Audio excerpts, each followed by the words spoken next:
Hi everybody and welcome to Heel Heat, our WWE show. My name is George Coles. This is Pitbull number 1. Thanks, Loki. I'm Gary Rhodes, by the way. And first thing we want to talk about is the pay-per-view from Sunday night, Night of Champions. It started off pretty hot with the four-way Intercontinental Championship match. I really enjoyed it. The whole thing you were expecting, you were waiting for was Sin Cara to botch. And he didn't. He was the only one that didn't.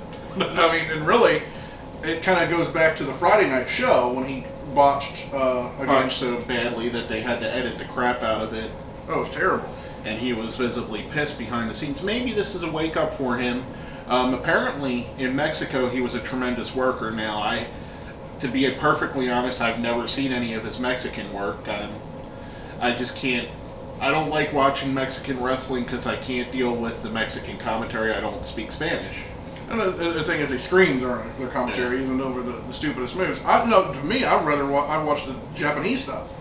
Yeah. You know, it just to me, even I don't speak it, it just comes across a lot better. And plus, it's more of an American style that they wrestle in Japan too, where Mexico seems to be. There's a lot of spot fest matches. But that's what it's gotten down to. I mean, back in the day, it wasn't that bad. I mean, you got guys like Jericho and stuff like that. That really Vampiro, they really sunk their teeth into the original. Well, even with Mysterio, I mean, he's kind of out of touch with his Mexican roots as far as the lucha libre style is concerned. But in the match, we had a Miz went over, being blindfolded with the Sin Cara mask. Ugh. I don't really like the mask deal. I mean, if these guys are going to wear it, it's fine. I'm tired of Cody Rhodes going after the mask. It's just getting really boring. And then we had the second match of the night, which I think personally was my favorite, the Daniel Bryan and Kane versus R-Truth and Kofi Kingston. Team Friendship, or whatever you're going to call it. Team Friendship. You just love that name. I do. Right now, they are my favorite tag team. They're probably the best tag team right now in wrestling. I've said it before, Daniel Bryan gets the best crowd reaction since Stone Cold Steve Austin. I think better right now. I mean, like as far as this point in their careers, like when Austin was just getting hot, it took longer for Austin to get as hot as Bryan is at this point. Because we got to remember too, by the time Austin, when he hit the WWE, was only in the business 6 or 7 years actually, and when Bryan hit the WWE, he was in the business in 10 years. Yeah. So it's perspectives a little bit. Bryan had a little bit more time to work on his character in the indies. Well, the thing is with Bryan, this is the guy that no one wanted to get over. No. This is the guy that no one expected to get over. Except for fans. Exactly, except for true wrestling fans that respect his moves. And I hope he brings some of his indie moves onto the main screen. Well, he's brought some of them over. I think a couple times he's done the cattle mutilation. Punk has stole a couple of his moves, the elbows to the head, which, I'm sure they're friends, it's okay. I'd like to see him, he did the crossface chicken wing a lot in Ring of Honor. That would be cool for him to bring up. I still like the little bell, yes or no, like whatever you want to call it. I like that move, I really. And it ended up with Kane and Bryan went over, and then you got the whole night they're running through the back screaming, I am the tag team champion. I am the tag team champion. I am the tag team champion. I am the tag team champion. Was tremendous the whole way through, and then you got Kane dumping the Gatorade on him and saying he's going to Disney World. Wonderful. These guys together it's pure gold. I really don't understand how they don't laugh at each other through these segments. Some of their cutscenes have to have some gag reels on them. Oh, I guarantee. And I'm so happy for Kane though, because this is a guy that's been around since 1997 as the character Kane, but he's been around since about 93 in WWE. Exactly. As Isaac Yankem and the new Fake Diesel. Christmas Creature in USWA. And I think right now Kane is actually, with this deal with him and Bryan, is actually the hottest he's ever been. And that's including the time he was the World Heavyweight, or the World and WWE Champion. Right. And, after that they won. They got the rematch Monday night. I like the pay-per-view match better than the Monday night match, personally. The Monday night match didn't get as much time. No. But these guys are tremendous together. I love the team. The next thing we had on the pay-per-view, Zack Ryder won the YouTube show Battle Royal to get a chance to fight Antonio Cesaro, for the U.S. title. I was really glad they didn't take the title off of Cesaro this quickly, because he's starting to get a build. Another thing too about the YouTube show that I didn't recognize, because when we were watching it was kind of messing up at first. We had to go back through it. But did you know Teddy DiBiase was in the? No, he must have got eliminated before we got it. We had problems with it loading properly, and then when we finally got in, it was about halfway through, so we must have missed Teddy. But that's cool. I didn't even know that he was in there. I didn't read the results because obviously we watched the show. Good to see Teddy coming back. I hope his character gets some teeth into it. Some more development. You know, I mean, the guy is good. He just needs that extra something. Right, exactly. Then we had, after that, was Cesaro went over, which I really enjoyed. I'm glad they didn't put it back on Ryder. We had Ziggler versus Orton. How'd you like the forearm when, back in the Cesaro match where he pulled up in the air and hit that forearm? The pop-up uppercut? Yeah. That's a move he did in Ring of Honor a lot. I like that he brought it over. There's another move he does called the UFO. I showed it to you. It's an airplane spin where halfway through the airplane spin he drops his arm and just holds the guy with his neck. Takes a tremendous amount of neck and shoulder power just to get it. A lot of upper leg strength too. Yeah. And I'd like to see him bring that in. That is a sports entertainment move. It's not, this isn't like Ring of Honor, spotty or extremely technical move. It's something that would go over well in the WWE. And I think the more he adds these little pieces to his character, the more the fans are going to get behind him or root against him. I think the guy's good. I really like him. He's got a lot of potential. The one thing I didn't like about the match is Oksana. She was trying to hog the camera a lot. She's trying to sable Mark Mero, and I think this guy's way better than Mero ever was. And I mean, I don't hate Mark Mero or anything like that, but I'm just saying this guy's a better athlete. I hate to see him get buried under the girl he's with. Yeah. Then we had the Ziggler and Orton match. These guys, it's the third time they met. I thought it was a tremendous match. Randy Orton, as of late, has really stepped his game up. He's coming back to the Randy Orton of probably about 4 years ago when he was one of the top wrestlers there. He's starting to hit the RKO from different positions again, which I really like. It's something that he borrowed from Diamond Dallas Page, which they all borrow from Johnny Ace, of course. But Ace Crusher. I think that if they were going to put Orton over on Ziggler during the pay-per-view, they should have had him cash in either that night or the next night. But that's my opinion. It's a little. Other than that, it was a tremendous match, to be honest with you. Then we had the Divas Championship match. Caitlyn got jumped in the back by an unknown assailant, leaving Eve to fight Layla, and Eve ended up winning. Eve is finally getting the push.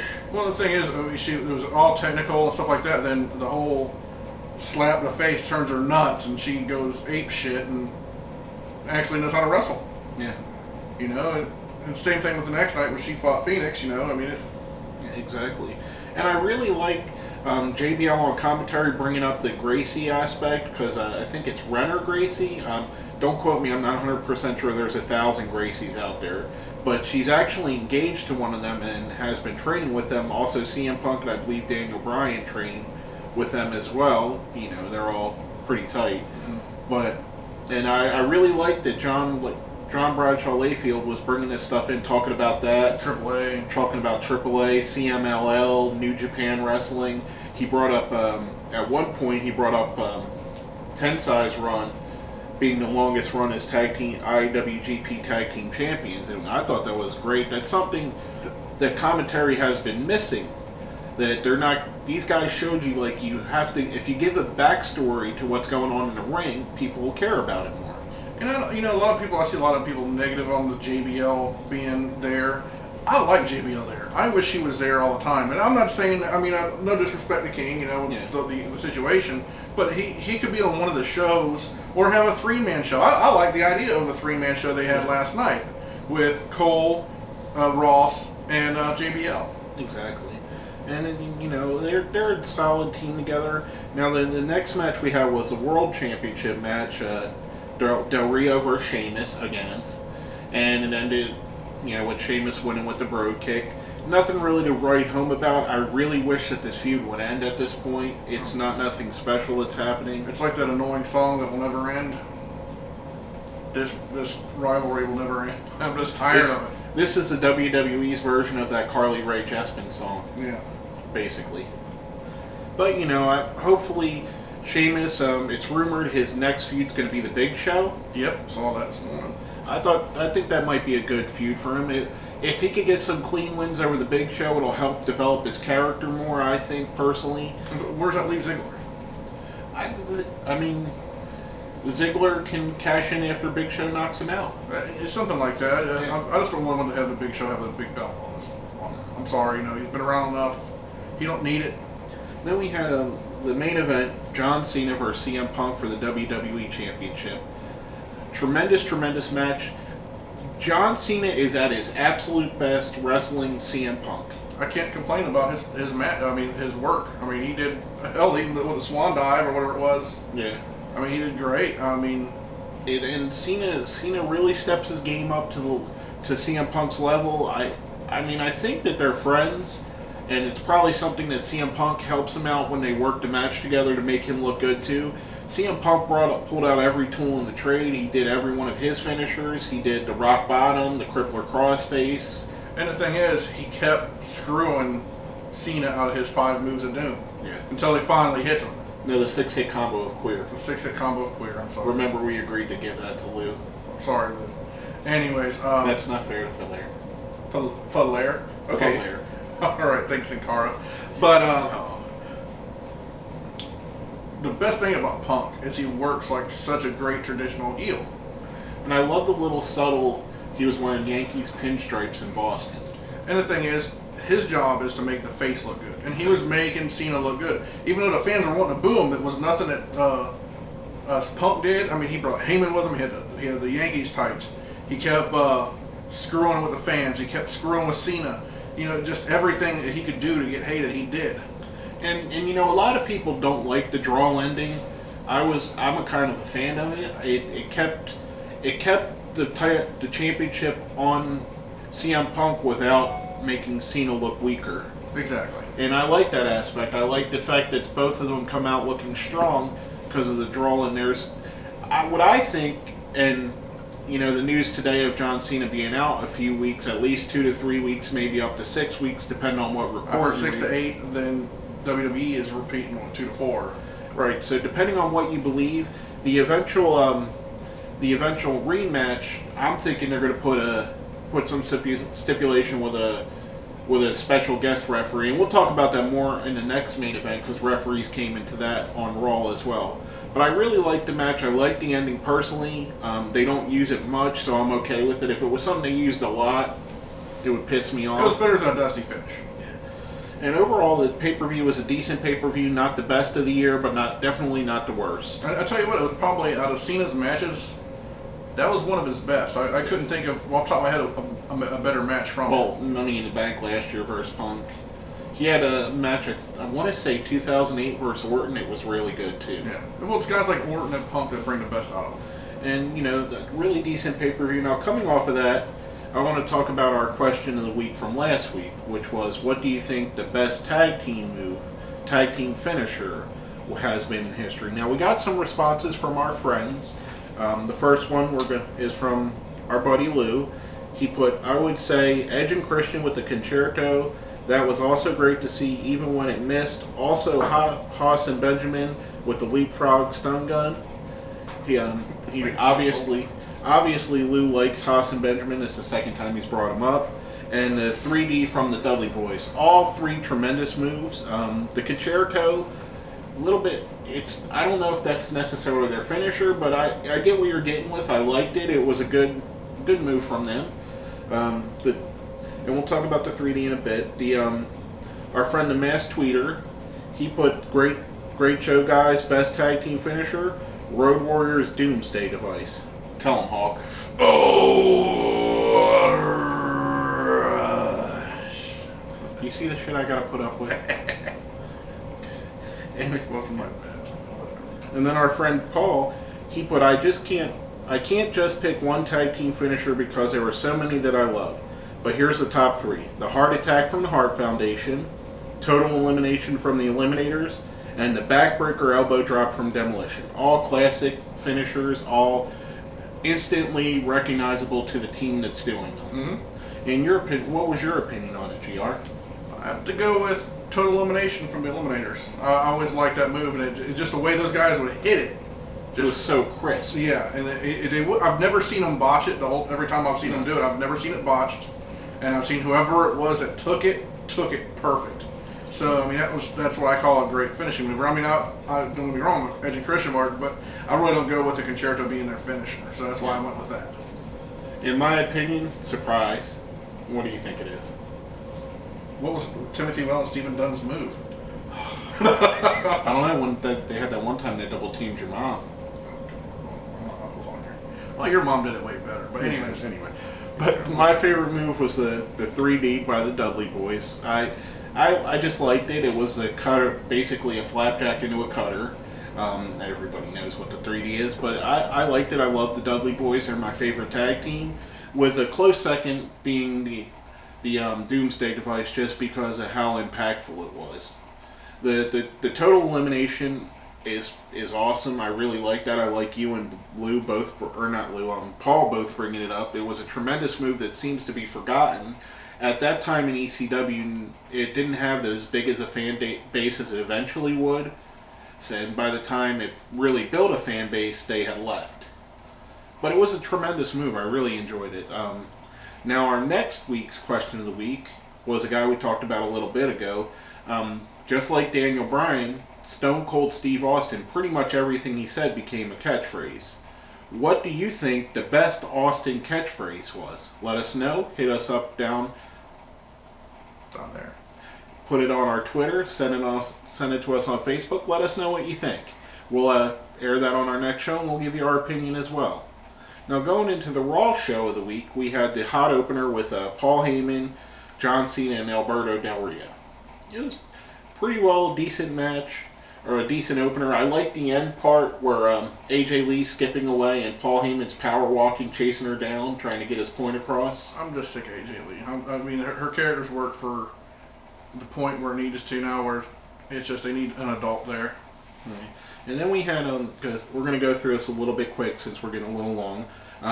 We had Rey Mysterio and Sin Cara, or as I like to call them, El Bachos Duos, versus Primo and Epico. Decent match. I really actually like Sin Cara and Rey as a tag team. I think it's a good thing for both of them. Then we have Brodus versus Slater. Another decent match, just a regular Brodus match at this point. Slater is someone that's, I think I see a lot of future in the kid, especially when Santino leaves. Slater's going to take over the Santino spot, which isn't a bad spot to be in. It's the Hacksaw Jim Duggan spot. It's the Eugene spot, Doink the Clown spot. Yeah. I did like the fact during that match Cesaro was out there. Yeah. So that helped out quite a bit, because the next rivalry is going to be probably, more than likely him and Brodus. Right. Then you had Miz TV, which I want to talk about a little bit. That was something I went into and I had high hopes for, because Miz is a decent talker, but it came off boring as shit. The fans were bored. I was bored. Well, the fans all night were pretty shitty. They were dead most of the night, which made the 3-hour show drag even more than it needed. I tell you, about 9 o'clock I was ready to go to bed. I was wanting to see the main event. Then we had, and that was Miz TV. I thought was shit overall. One of the worst. One of those interview segments, probably the worst since Abraham Washington show or Carlitos Cabana, which I thought was shit too. Then we have Dolph versus Santino. Dolph going over and berating him the whole match, which I know you really enjoyed. I did. It's time that someone pointed out the obvious, that he freaking sucks. And especially that at insult to injury, he picked him up and hit the zigzag on him one more time just to tell him shut the fuck up. Basically. Then we had Barrett versus Gabriel, the match that the whole crowd was chanting "We want Nexus" during. I like Barrett's return. I like his look better now. The beard does him well. Paul's probably going to be the only one that understands this. He looks like a beefed up Danny Briere. If you watch hockey, he's a Philadelphia Flyer. Of course, no one watches hockey. That's because it's locked out. Didn't you watch my last video? No, I don't watch hockey. I'm a mother canucker. Anyways, But, it was decent. The only thing I didn't like, they got rid of Wasteland for this turnaround elbow. I think Wasteland was a better finisher, and I think he should have kept it. I think that finisher is too much like the knockout punch from Big Show. I don't know. Wasteland to me was always a waste of time. I didn't really care for it. I think his size, he could have put a more destructive move on than just flip you off his shoulders. With his size, he can do a power bomb. He can do a razor's edge. He can do almost anything with that size. Then we had the rematch tag team match, which we already talked about. It wasn't as good as the pay-per-view match, to be honest with you, but again, anytime that Kane and Bryan are out there is tremendous. Highest point of the night. Both pay-per-view and last night on Raw. Then we had Orton versus Tensai in a really good match. These guys wrestled twice this week, and both matches were really good. Tensai's working really well with Orton. Like I said, Orton's stepping up his game, trying to push his way back to the top, and kudos to the guy. You got Sandow versus Ryder, a guy we really like in Sandow. That the right guy went over. Exactly, and the thing is, I had my fingers crossed, hoping they wouldn't screw him over. Then we had the main event of the night, Cena and Sheamus versus Punk and Del Rio. I kind of like Punk and Del Rio as a team. I kind of like the backstage segment they had when they were talking to Rodriguez and Heyman and translating. You had the screw job at the end with the referee not seeing Punk's foot on the ropes, which leads me to think that at the pay-per-view there's going to be some kind of special referee stipulation. But, overall a decent match, a decent Raw show. Really boring at times. It drug on because the crowd was dead more than anything. Well, if you really look at this show compared to when we do talk about a pay-per-view or Raw right after a pay-per-view, we spent more time today talking about the pay-per-view than we did Raw. Yeah, and overall a decent show. Like I said, it might have been the crowd that threw us off on it. But, that's pretty much all we have to say about the WWE portion of our show this week. My name's George Coles. Gary Rhodes. And this is Heel Heat.